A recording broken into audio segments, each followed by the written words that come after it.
बिना पढ़े board exam pass कैसे करें।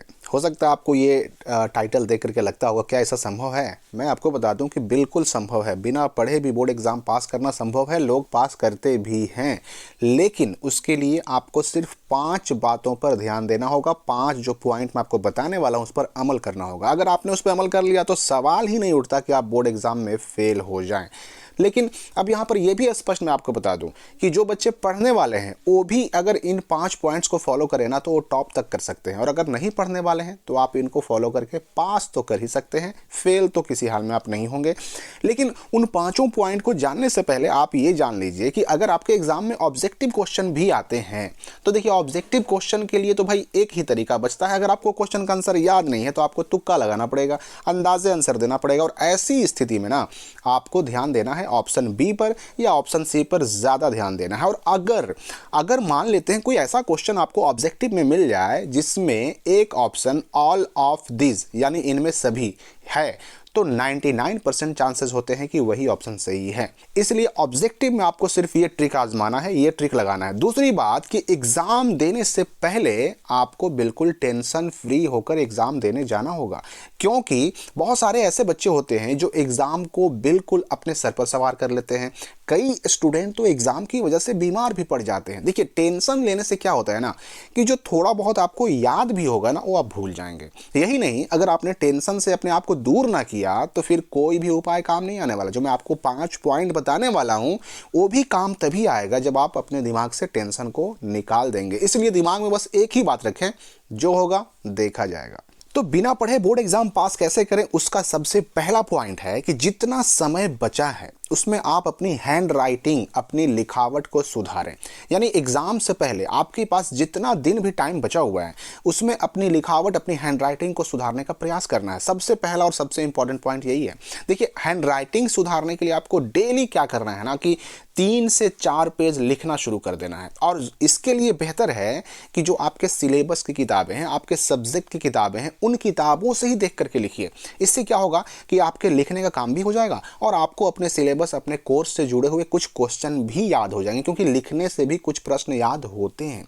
याद रखिए कि आपको एग्जामिनर यानी जो कॉपी चेक करने वाले टीचर होते हैं उन पर अच्छा प्रभाव डालना है, इंप्रेशन जमा लेना है। एग्जामिनर को यह एहसास ही नहीं होने देना है कि आपने एग्जाम की तैयारी नहीं की है। लेकिन ये होगा कैसे?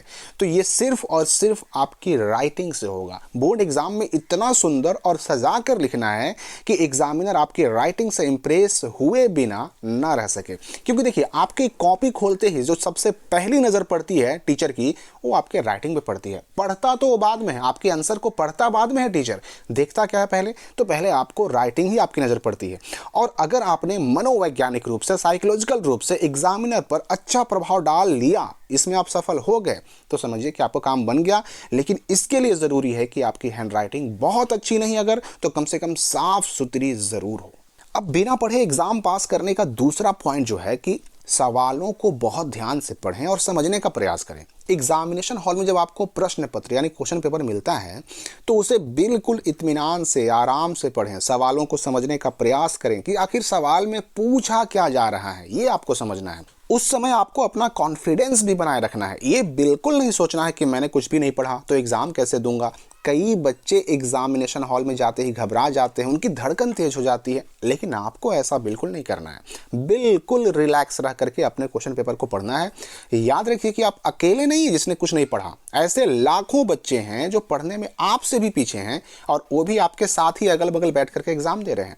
तो ये आपको ध्यान देना है कि सवालों को ध्यान से पढ़ना है, समझना है। इसके लिए एक्स्ट्रा टाइम भी दिए जाते हैं। तो बिना पढ़े बोर्ड एग्जाम पास करने का तीसरा पॉइंट है सवालों के जवाब देने का तरीका। यहां पर सवाल ये उठता है कि बिना पढ़े हम सवालों का जवाब दें कैसे, कैसे लिखें, क्वेश्चन का आंसर हमें कैसे लिखना चाहिए। इसके लिए सबसे पहले तो उस सवाल को पढ़ें, समझने का प्रयास करें कि जिसका जवाब आप लिखने जा रहे हैं। क्वेश्चन में जिन शब्दों का प्रयोग किया गया है उनका अर्थ समझने का प्रयास करें। इससे क्या होगा कि आपको आंसर लिखने का आइडिया मिलेगा। अगर आपने क्वेश्चन को समझ लिया कि उसमें आखिर पूछा क्या जा रहा है तो आपकी आधी समस्या वहीं पर सॉल्व हो जाएगी। अब उस क्वेश्चन में जो भी पूछा जा रहा है उसके बारे में आप जो भी जानते हो, जितना भी जानते हो, जैसे भी जानते हो, उन्हें अपने शब्दों में लिख डालें। कई क्वेश्चन तो ऐसे भी होते हैं कि आंसर खुद उनमें ही छुपा होता है, बस ज़रूरत होती है उस क्वेश्चन को समझने की और उस क्वेश्चन में जिन शब्दों का उपयोग हुआ है उनका अर्थ समझने की। मैं आपको एक एग्जांपल देता हूं। मान लीजिए कि एक सवाल आता है आपके सामने कि अनवीकरणीय संसाधन किसे कहते हैं, नॉन रिन्यूएबल रिसोर्सेज, ठीक है। अब यहां पर आपको अनवीकरणीय का अर्थ पता है अगर, तो बड़े आराम से इस क्वेश्चन का आंसर लिख सकते हैं। अनवीकरणीय का अर्थ होता है कि जिसका नवीकरण या जिसका रिन्यूअल ना हो सके, यानी जिसको दोबारा प्राप्त ना किया जा सके। और संसाधन का अर्थ होता है मानव के उपयोग में आने वाली सभी वस्तुएं। तो अब इस आधार पर इस प्रश्न का उत्तर हमारे मिल गया कि ऐसे संसाधन जिन्हें एक बार समाप्त हो जाने के बाद दोबारा प्राप्त ना किया जा सके उसे कहते हैं अनवीकरणीय संसाधन, जैसे कोयला हो गया, पेट्रोलियम, खनिज आदि। उसी प्रकार से नवीकरणीय संसाधन का अगर आंसर लिखना हो तो इसका ठीक उल्टा हो जाएगा, मतलब वैसी सभी वस्तुएं जिन्हें दोबारा प्राप्त करना संभव हो, जो रिन्यूअल किया जा सके, उसे कहते हैं नवीकरणीय संसाधन। तो ये हो गया तरीका कि अगर हमको याद नहीं है तो आंसर कैसे लिखें। आपको क्वेश्चन में उपयोग किए गए शब्दों का अर्थ समझना है, उनसे मिलते जुलते क्वेश्चन का आंसर लिख देना है।